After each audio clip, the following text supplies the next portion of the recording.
In the month of May back in 1945, the streets of Berlin, which had been reduced to rubble and chaos from the intense fighting, were scattered with the bodies of women who had been killed without any mercy or hesitation. These victims were not part of the military forces at all. Instead, they were ordinary people going about their lives, including women who worked as nurses helping the injured, factory workers contributing to daily needs, and even young teenagers who were still in their formative years. A few of these women had taken up arms in a desperate attempt to defend their homeland during the very last days of the Third Reich's collapse, while many others were just seeking safety by hiding in basements or ruined buildings, hoping to avoid the violence altogether. Yet, regardless of their actions or intentions, every one of them was seen as a potential enemy and deliberately targeted for harm. Amid the takeover by Soviet forces, the entire city transformed into a place overwhelmed by widespread sexual assaults, organized acts of cruelty and pain, and quick decisions to end lives without any trial or justice. With no functioning laws or authorities to maintain order, countless women found themselves pursued like animals, picked out from crowds, subjected to unimaginable abuse, and then discarded or killed. Certain women met their end simply because they were found carrying a weapon, perhaps for self-protection in those chaotic times. Others endured prolonged suffering from repeated attacks before finally succumbing to their injuries or exhaustion. This wave of terror unfolded in every corner of the city, from medical facilities where the sick sought care, to makeshift hiding places underground, religious buildings meant for sanctuary, and even the open roads where people moved about. The pattern of horror kept repeating itself day after day, with no end in sight. What caused the triumph over the Nazi regime to devolve into such a living nightmare, specifically for the women of Germany? And how did these widespread acts of violence manage to be overlooked or suppressed in the records of history for so long? This story, titled Berlin in Flames, The Final Hell of the Third Reich, explores those dark days. By April of that same year, 1945, Berlin, which had once stood as the grand and powerful heart of the Nazi Empire, had deteriorated into nothing more than a vast field of smouldering debris and death.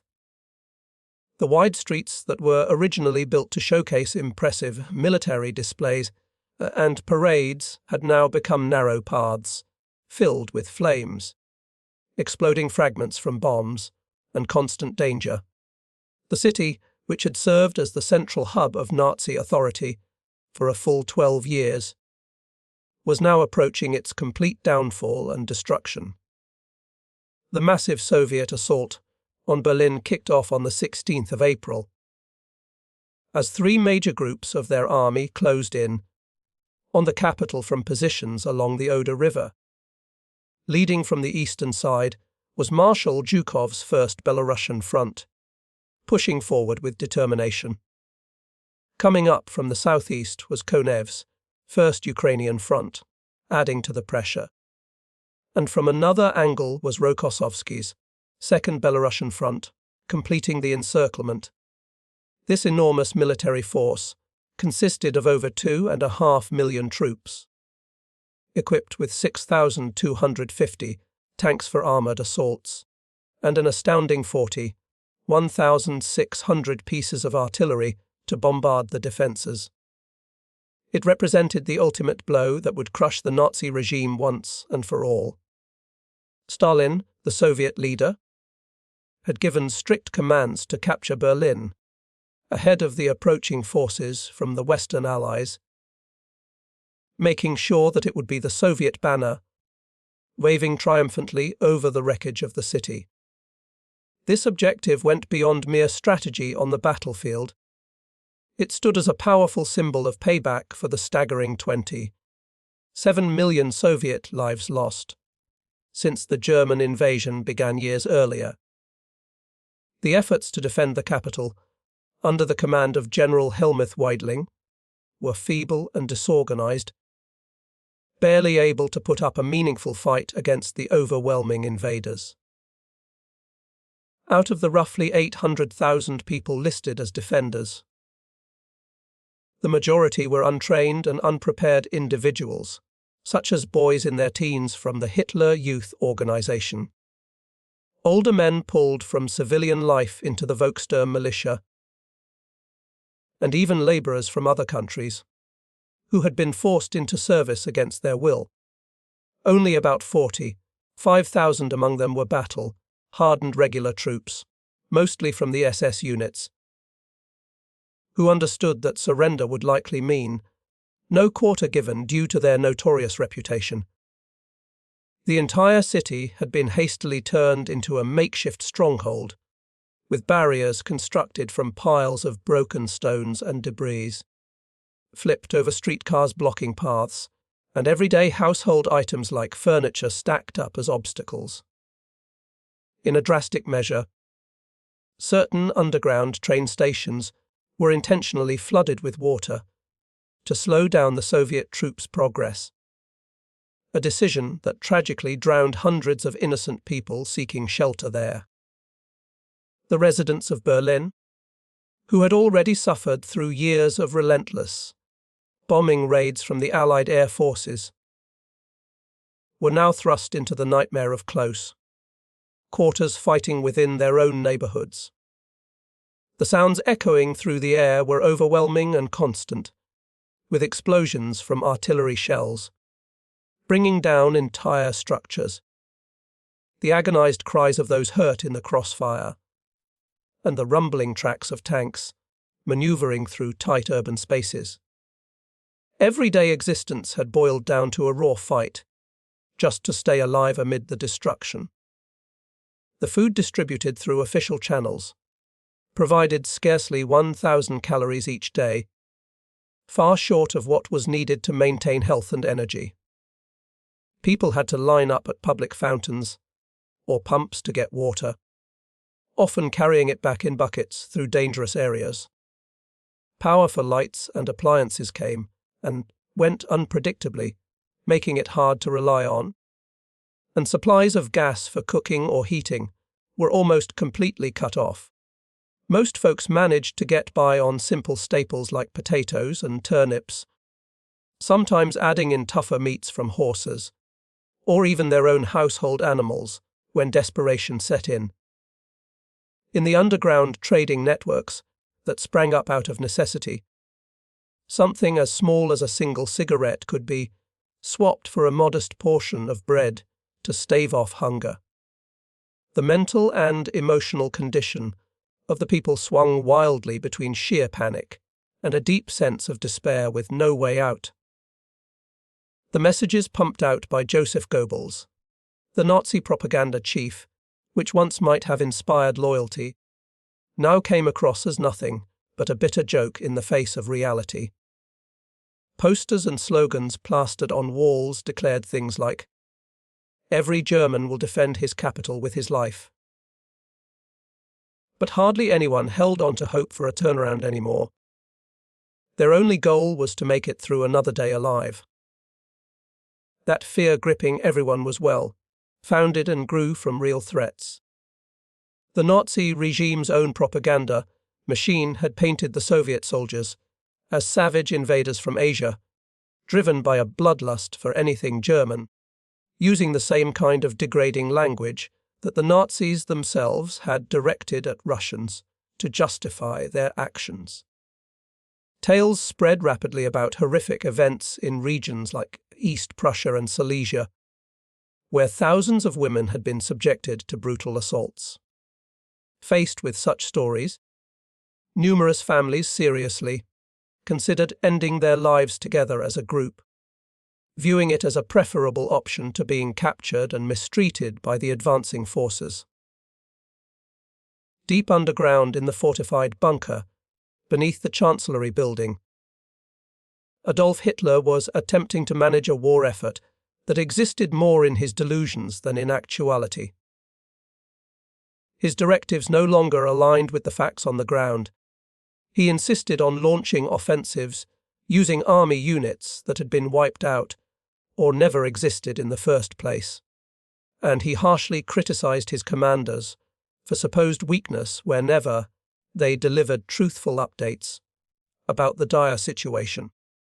His health had deteriorated significantly, affected by Parkinson's disease, which caused tremors and instability, and his mental state had become erratic, shifting rapidly from outbursts of fury to periods of listless indifference.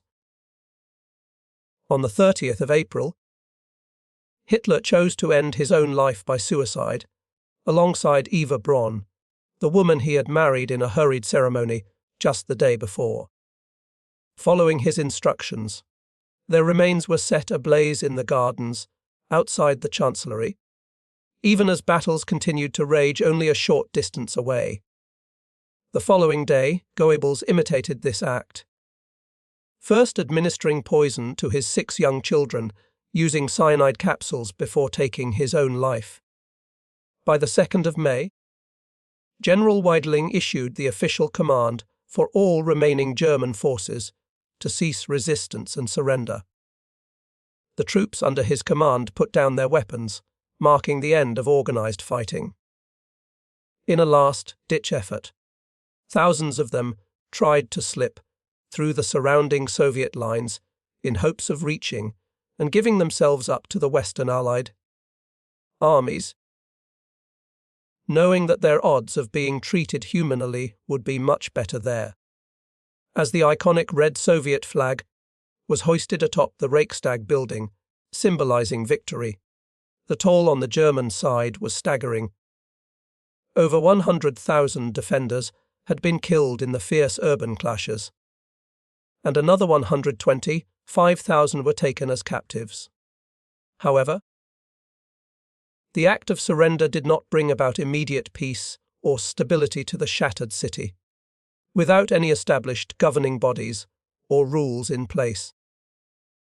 And with Soviet troops reveling in their triumph, often while under the influence of looted alcohol, Berlin descended into a lawless zone where anything could happen.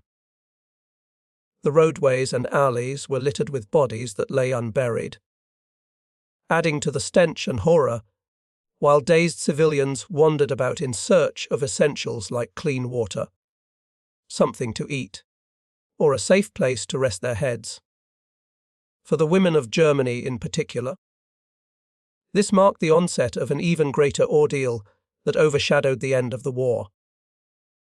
What should have been a closing chapter to the conflict instead became their most profound suffering, turning their very bodies into the last arena of a worldwide struggle that had ravaged nations for 6 long years. The onslaught from the Red Army, driven by a deep-seated desire for vengeance against German women, was far from random or accidental. It stemmed from a deadly mix of deliberate payback plans, inflammatory wartime messaging, a breakdown in ethical standards, and an army culture that quietly approved of using sexual attacks as a form of spoils from battle.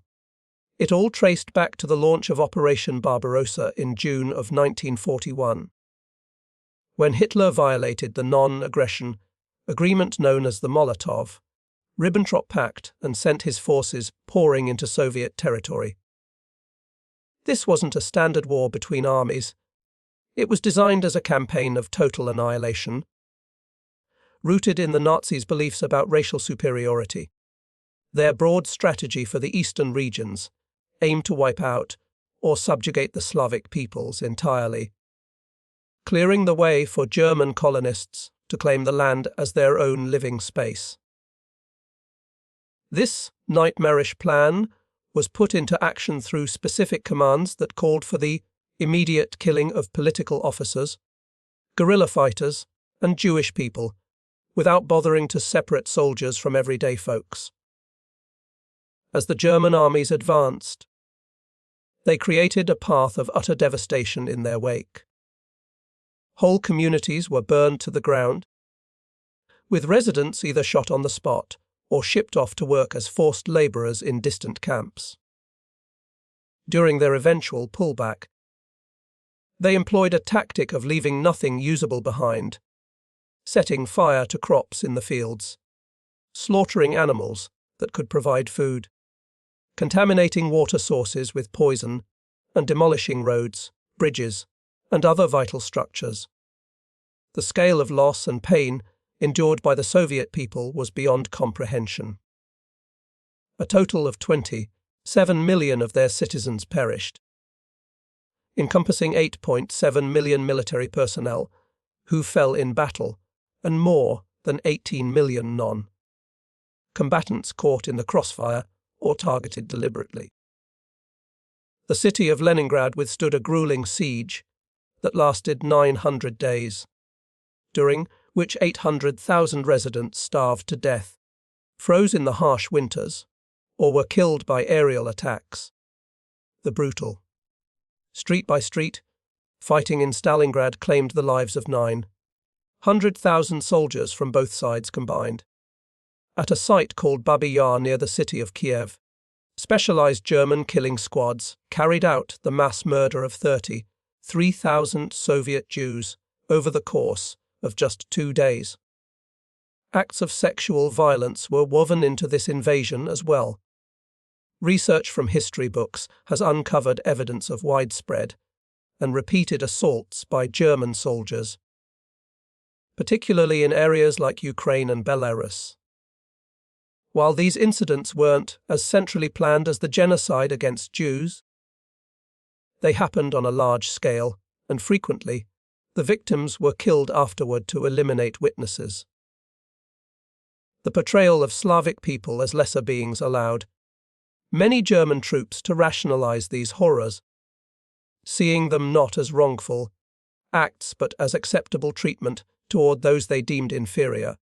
By the time Soviet forces pushed back and entered German soil in 1945, they brought with them not only their weapons, but also an overwhelming drive for justice that felt almost like a story from ancient times. A large number of these soldiers had personally witnessed the ruins of their own homes and the slaughter of their loved ones back east. Some even kept photographs of their deceased family members close, swearing oaths to make the Germans pay for what had been done.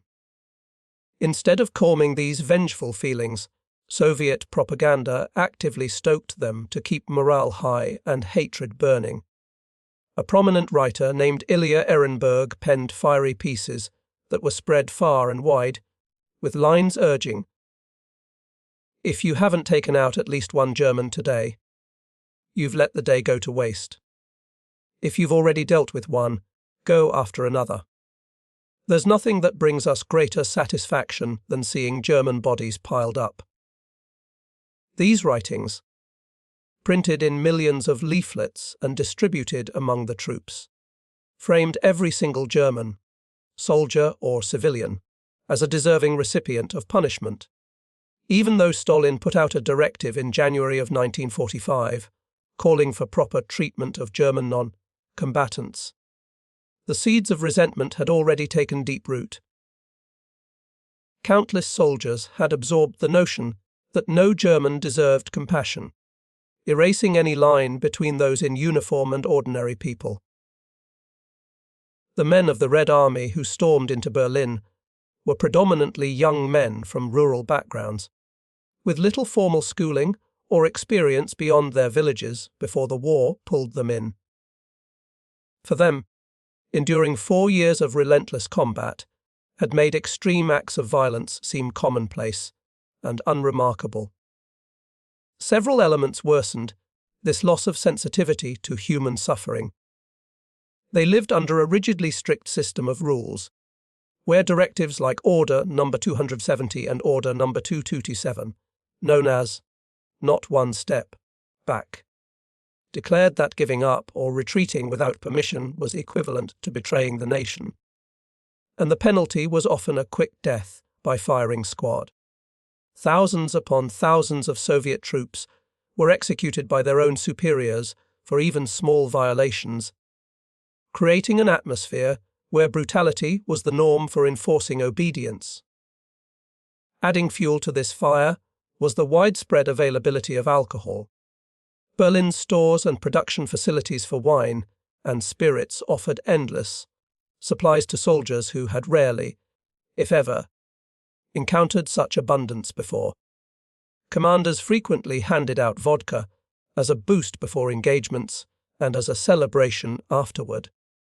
The outcome was an occupying army that was frequently in a state of drunkenness, lowering inhibitions even further.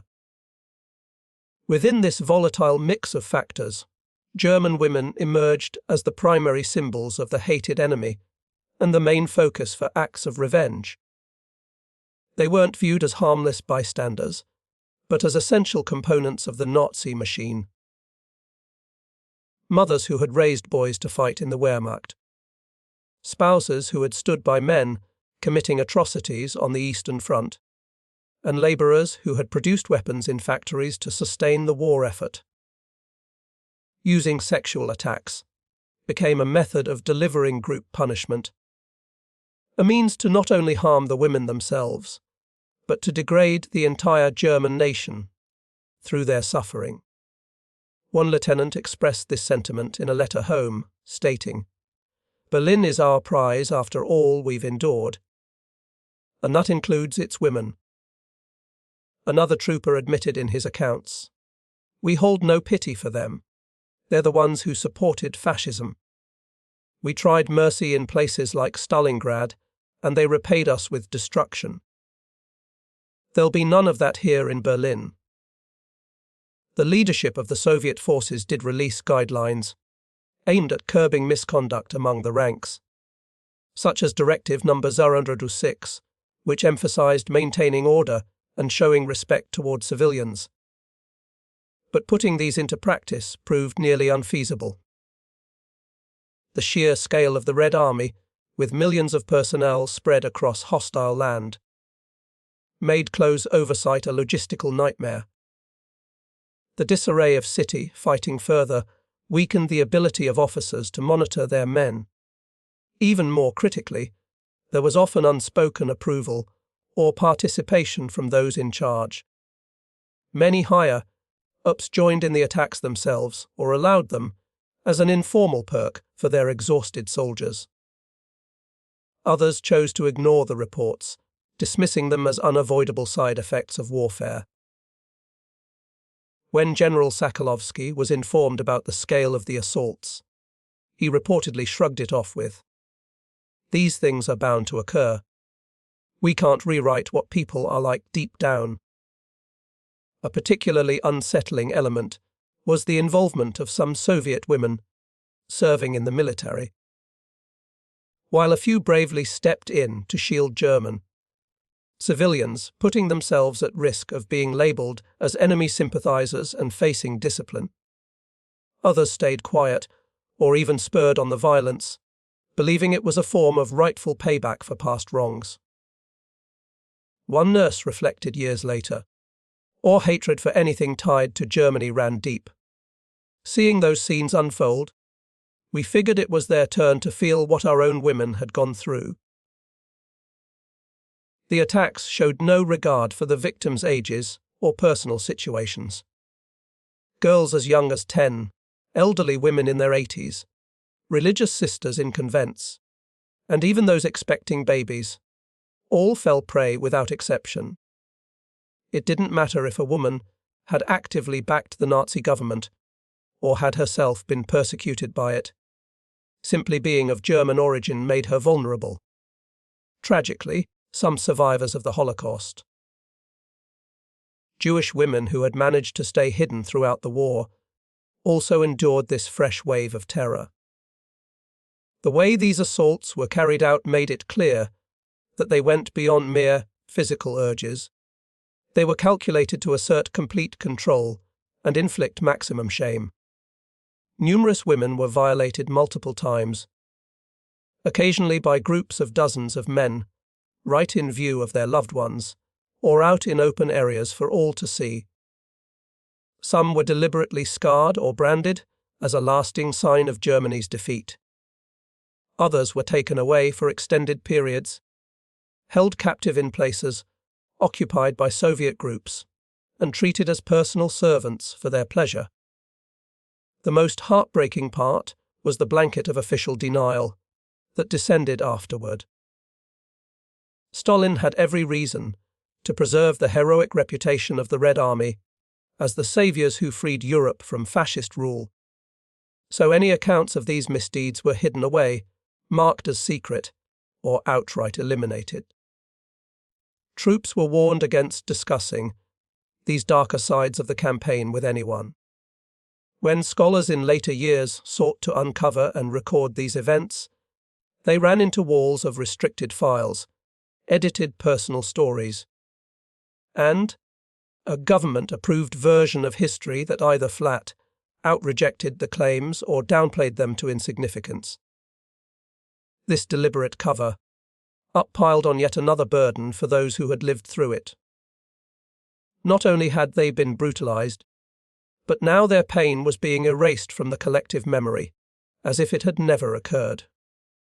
In the initial days of May 1945, once the structured battles in Berlin had come to a halt, a chilling routine took hold that those who survived later referred to as "dejagd," meaning the hunt.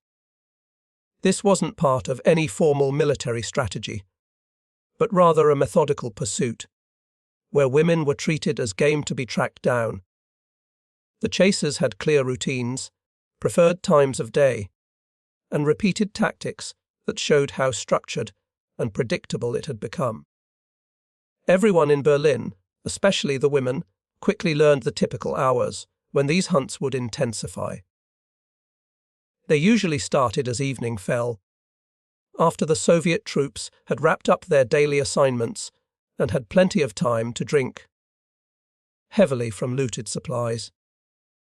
Small bands of soldiers, ranging from 3 to 10 in number, would patrol the avenues, empty structures, and bomb shelters where large numbers of people had taken refuge. Women became attuned to the warning signals. The heavy thud of boots climbing stairs, slurred chuckles from intoxicated men, the sharp clink of lanterns or tools banging against surfaces. One common approach was the thorough raiding of subterranean hiding spots. These bunkers, which had previously protected lives from falling bombs, now turned into perilous enclosures with no escape. Troops would burst in, shining their lights into the shadows to scan the frightened faces huddled there, and then pick out the younger females who caught their eye. Occasionally, they brought along someone who could translate, but more often, they relied on crude hand signals or simple words like Frau, komm, a basic German phrase for woman, come, that many had picked up precisely for such moments. Any attempt to fight back was futile and often deadly. The handful of German males still around, mostly older folks, boys not yet adults, or those recovering from wounds, who dared to step in and shield their relatives, were typically killed right there, sometimes with stabbing weapons to conserve bullets. A woman who lived through it described how her 68-year-old father, in trying to safeguard his 16-year-old daughter, was first knocked out with blows and then stabbed over and over while the attackers found amusement in it. A particularly dehumanizing part of this was the way selections were made based on appearance. The soldiers would beam their lights on the women, appraising them as if they were animals at market, and select those they deemed most appealing. The chosen ones were pulled away amid desperate pleas and physical struggles, then dragged off to deserted homes, army trucks, or dark corners nearby. Some made it back after several hours, deeply scarred both inside and out. Others vanished forever. Their remains discovered much later, bearing evidence of severe mistreatment. In an effort to evade capture, women came up with clever ways to disguise themselves and blend in. Many work to look older or less desirable by smearing dirt or soot on their skin, letting their hair fall unkempt, dressing in baggy clothes meant for seniors, or binding themselves with soiled wraps to mimic sickness. Some went as far as cutting off their hair or blackening their teeth with charcoal to appear unhealthy. Young mothers even used their infants' waste to make themselves repulsive. These tricks succeeded now and then, but the soldiers adapted quickly and saw past them. Others opted for extreme hiding spots, squeezing into tiny areas for extended periods. They concealed themselves in hidden compartments above ceilings, behind furniture, inside air vents, or under heaps of debris in cellars. One account tells of a woman who endured 3 full days in a narrow gap of just 40 centimeters between a roof and a false panel, staying completely still even as she heard assaults happening right beneath her. Another managed to last 2 weeks inside a soot-filled chimney, sustained by food snuck to her by trusting neighbours during brief safe moments. Communities of women also set up warning networks to help each other. They created simple codes, using taps on pipes to signal approaching danger. Groups took turns keeping watch from vantage points like windows or rooftops. In one neighbourhood called Wilmersdorf, residents devised a system with bedsheets, draped in particular patterns from windows to mark secure paths to shared hiding areas. A truly harrowing practice involved what were called shifts, or convoys. Once a woman was caught, she might be confined to a specific site, like a vacant flat, an emptied shop, or a supply depot, where groups of men would take turns over multiple days. Medical examinations later revealed instances where women had been assaulted by 30, 40, or even more individuals in sequence. Some didn't survive the physical toll, dying from blood loss inside, or from the overwhelming shock to their systems. Those who did were often left in such a broken state, both bodily and mentally, that full recovery was impossible. The attacks extended beyond sexual violation to include deliberate harm, disfigurement, and outright killing, sometimes just for entertainment or as the ultimate display of retribution. Women who fought back too fiercely or became too damaged to serve any purpose were frequently disposed of.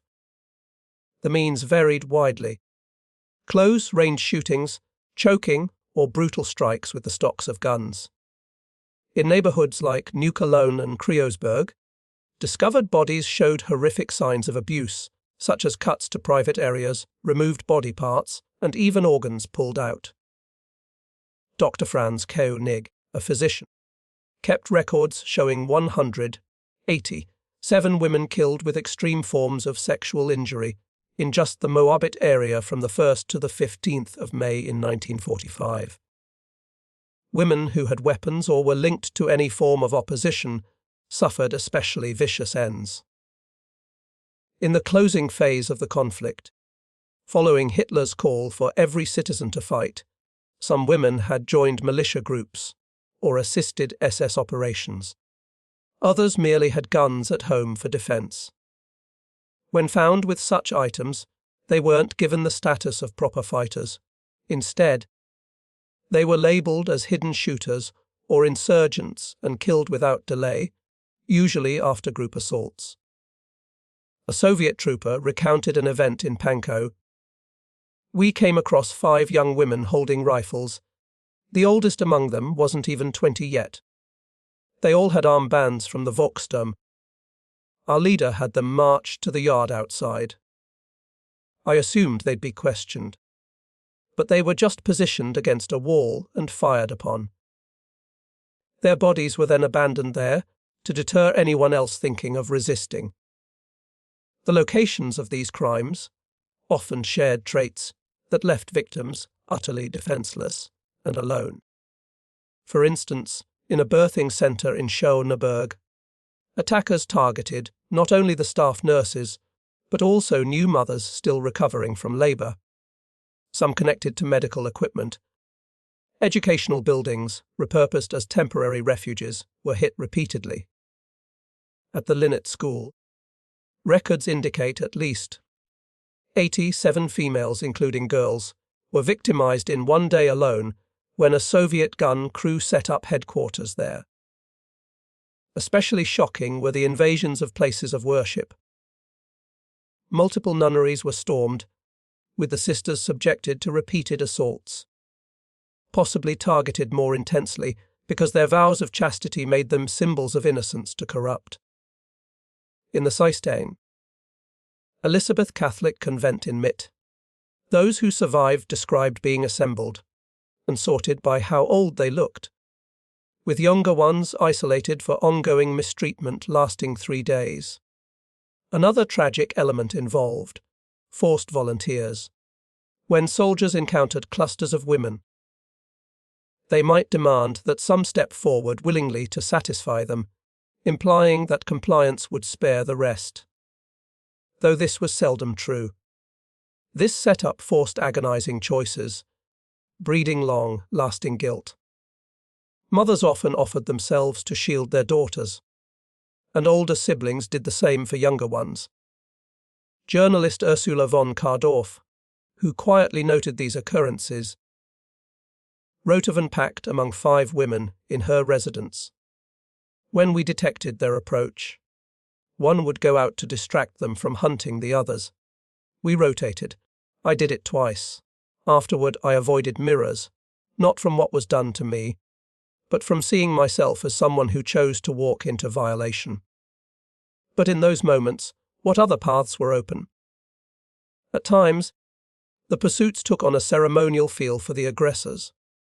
Whole squads arranged, safaris, turning the capture of women into a contest, with tallies kept of who secured the most. Victims might be tagged with marks from chalk or pigment to show they'd been claimed already. Liquor was abundant during these outings, and leaders frequently joined or oversaw, framing the predation as a way to build camaraderie. An under-discussed feature was how many attacks happened openly and collectively.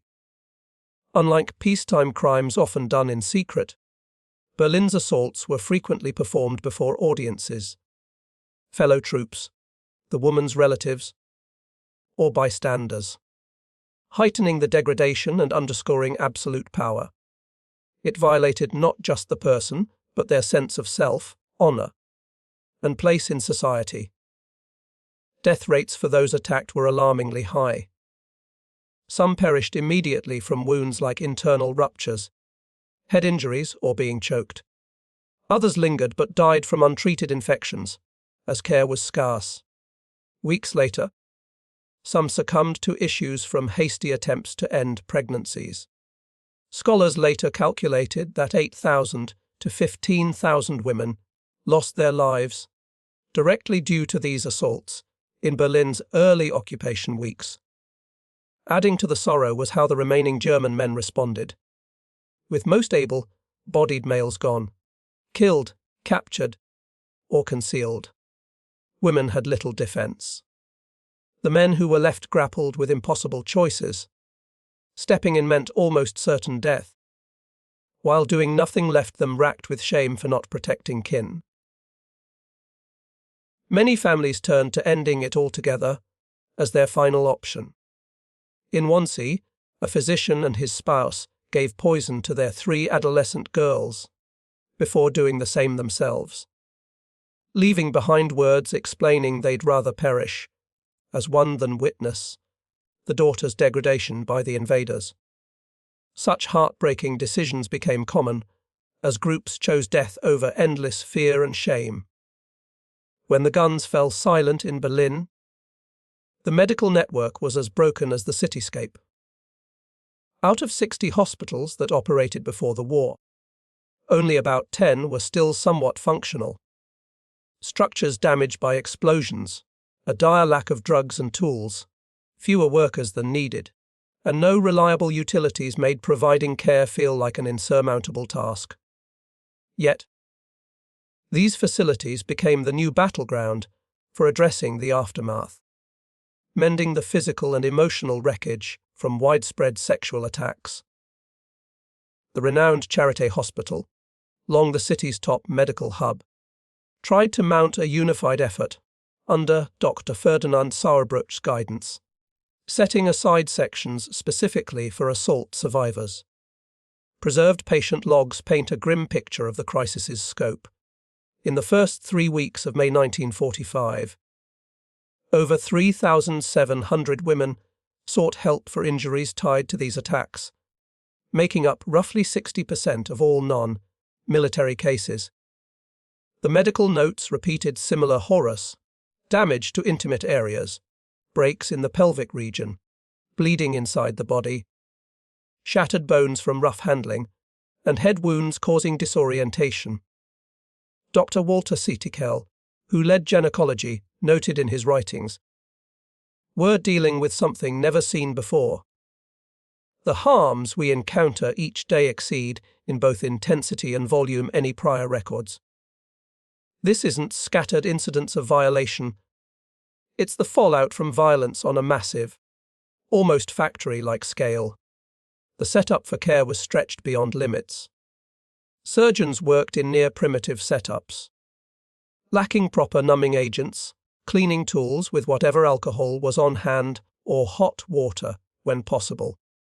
Surgical areas relied on flickering candles during blackouts. Staff pulled grueling shifts of 18 to 20 hours, dropping onto makeshift beds for brief rests between procedures. Essentials were in short supply. Dressings were reused after washing until they disintegrated. Infection, fighters saved only for the worst cases. Blood given straight from one person to another. When pain relief like morphine depleted, they turned to liquor as a crude substitute. The workforce was thin. Many doctors had escaped, dreading punishment for past ties to the regime. Others had been drafted away. Those staying were often seniors, students without degrees, or Jewish practitioners like Dr. Lily John, who had endured camps like Ravensbrück Seke and now stepped forward to aid others. A key first-hand account comes from Dr. Annemarie Durand Weber, a gynecologist opposed to the Nazis. Her journal entries reveal, these aren't typical cases. They arrive in profound distress, often too numb to talk or weep. Many withhold their identities, calling themselves just another one. Some have wounds unlike any in my quarter-century career. It's more than bodily harm. A core part of them is shattered, perhaps beyond fixing.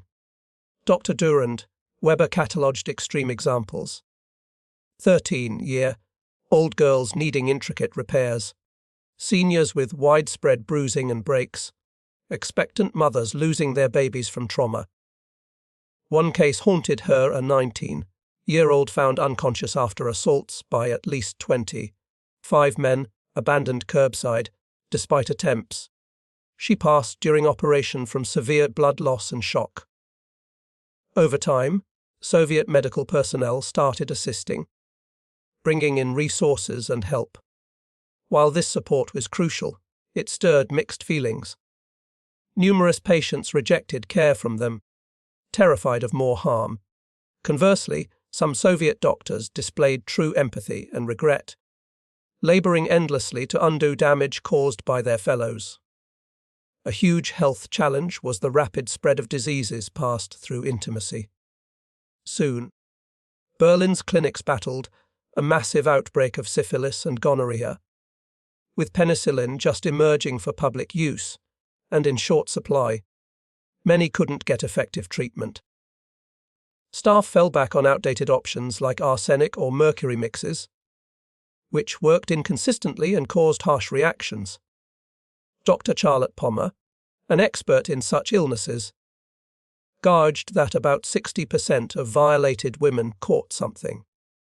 For plenty, this led to ongoing problems like swollen internals, inability to have kids, joint issues, and health woes lasting years. Another crisis loomed with unintended conceptions.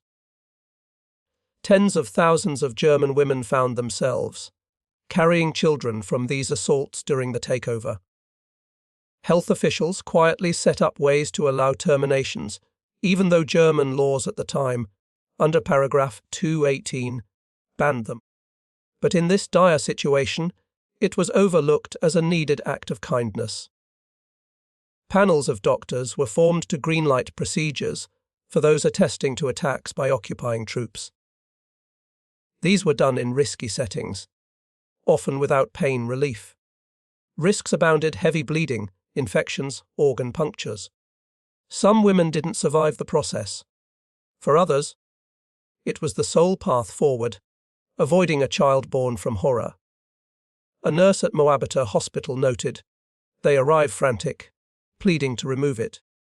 They avoid words like pregnancy or baby, saying that Russian inside, or just eat." Those who continued due to faith, fear of surgery, or late discovery faced different pains. Many delivered alone, shunned by kin or society. Their offspring, sometimes showing clear heritage traits, were mocked as Ruskinder or occupation kids. This group matured amid bias, school bullying, and hushed family secrets. The mental toll from these mass violations was likely the deepest and least handled scar. Back in 1945, understanding psychological effects from war, especially large-scale assaults, was nascent. Early studies from the Great War on shell shock provided basics, but nothing tailored for what we'd now call PTSD from sexual trauma. Survivors had to rely on personal strength, lacking expert help. Berlin's few mind doctors were swamped with soldiers' war traumas, offering little to civilians. Many such professionals had tainted records from Nazi-era forced sterilizations, muddying trust. Victims' responses formed patterns: sleepless nights, vivid dreams replaying events, emotional shutdowns, self-inflicted harm, fears of tight spaces, night, or uniformed men. Suicide offered escape for some. Data shows a spike in women's self-deaths that summer. In Steglitz, over 40 in June alone, notes linking to endured attacks. Common ways: pill overdoses, gas inhalation, ropes. Some chose visible ends near Soviet posts as protest. A sad trend was enforced quietude. Most never shared their stories, due to judgment, embarrassment, rejection fears, no way to process culturally. This quietude echoed across generations, shaping body views, partnerships, parenting. One told Dr. Durand, Weber, "I'll keep it secret forever. If I wed, my spouse won't learn. It'll go with me to death." Some entered numbness syndrome, functioning daily but emotionally vacant, eyes empty, as if their essence stayed in 1945. Caregivers suffered too from vicarious trauma, burnout, drinking, sadness. Some questioned their role. Dr. K. the Leiter pondered, "Are we aiding? We fix flesh, but spirits. We send mended women to a ruining world. Is this healing or prolonged agony?" Some, like Dr. Durand, Weber, turned pain to action, starting women's health groups. In 1947, she opened an early planning clinic in West Germany, providing care and a safe space for stories. As Berlin rebuilt physically, hidden hurts lingered. Facilities improved, supplies flowed, urgent cases dropped. But emotional echoes just started emerging, forming a silent legacy across years. When battles stopped, Berlin wasn't just wrecked in stone. Its social and financial systems were torn apart. People struggled daily for basics in ways reminiscent of ancient hardships, not modern times. The old money held no value. Distributed food gave only 800 to 900 calories daily, well under 2,000 needed. Power was out in many areas, sewers failed, gas scarce, water came from hand pumps, often dirty. With 1945-46 winter nearing, the mostly female, aged, and child population faced starvation and cold. After 1945, amid Berlin's ruins, a new economy emerged, one built not on currency, but survival. Cigarettes, coffee, sweets, and soap became money. A smoke could buy bread, a pack a coat. Soldiers, supplied with rations of these luxuries, held immense power. For many women, existence meant exchange, intimacy for food, protection, or shelter. What began as violent assaults evolved into coerced arrangements, still rooted in fear and hunger. Some women sought protection from single officers, believing belonging to one meant safety from many. These relationships, born of necessity, not choice, blurred lines between coercion and survival. Others became battalion brides, forced to serve entire units, or independents, who traded quick encounters for small items in destroyed streets and parks. The deals were unstable and dangerous. Any change in command could end protection or bring renewed violence. Families, too, crushed by deprivation, sometimes enabled exploitation. Fathers or husbands offering daughters or wives in exchange for rations. Pimps emerged, brokering arrangements with soldiers under the guise of order, furthering abuse. Occupiers soon institutionalized these acts. Makeshift brothels appeared near bases, tolerated as a means to control troops. Differences arose between sectors. Soviet zones saw brutal violence, while Western sectors turned to economic coercion. Yet both left women degraded and destitute. Conditions were horrific. Winter cold ruined homes, disease and malnutrition ravaged bodies. Over half contracted infections like syphilis or gonorrhea. Pregnancies led to unsafe abortions or abandoned babies, many of mixed descent. Hospitals recorded soaring rates of single mothers and abandoned infants. As society stabilized, brothels and bars formalized the trade, but stigma deepened. Those once victims were branded whores and traitors. Public denial replaced compassion. As actress Hildegard Knef noted, first Russian victims, then hungers, finally neighbors. Society shunned rather than understood. Children of occupation, Roskilde, faced lifelong stigma, often hidden or abandoned. Some mothers concealed their pasts, fabricating new lives built on silence. Postwar governments avoided the topic entirely. In East Germany, the Soviet liberator myth silenced victims in the West. Cold War politics discouraged confrontation. Churches offered limited aid, but also moral condemnation.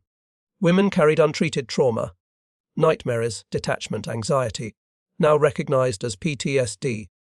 Their pain echoed across generations, children raised in fearful, closed households, inheriting unspoken wounds through behavior and possibly biology. No justice followed. The Nuremberg trials ignored sexual violence, and victims received no recognition or compensation. Only decades later, after reunification and new archival access, did researchers uncover the scale. Over 100,000 women assaulted in Berlin. More than 2 million across Germany. Works like A Woman in Berlin reignited discussion, leading to late memorials and academic study. Yet the silence lasted lifetimes. Most women rebuilt in anonymity, raising families, clearing rubble, contributing to recovery while burying their pain. Their suffering remained excluded from the official war narrative, forgotten for half a century. Only now is history beginning to honor them, not as collaborators or outcasts, but as survivors of a war that turned their bodies into battlegrounds.